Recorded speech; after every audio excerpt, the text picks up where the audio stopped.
महामंडळ कामगारांच्या न्याय हक्कासाठी तुम्ही आज या ठिकाणी आमरण उपोषणाला बसलेला आहे। आज मुख्यमंत्री दत्तात्रय भरणे यांनी देखील भेट दिलेली आहे। काय नेमकी मागणी? काय नाही, मामा लोकप्रतिनिधी म्हणून मामाने मामाचं काम केलेलं आहे। गेल्या 35-40 वर्षापासून शेती महामंडळ कामगारांचा हा लढा आहे।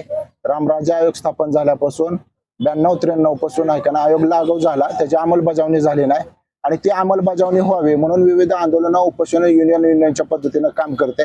पण ह्याच्यावर आहे का नाही कुठल्याही सरकारने लक्ष दिलं नाही, म्हणून आम्हाला एक क्रांतिकारी निर्णय घ्यावा लागला। ह्या लोकांची जर आजची अवस्था पाहिली तर अतिशय बिकट आहे।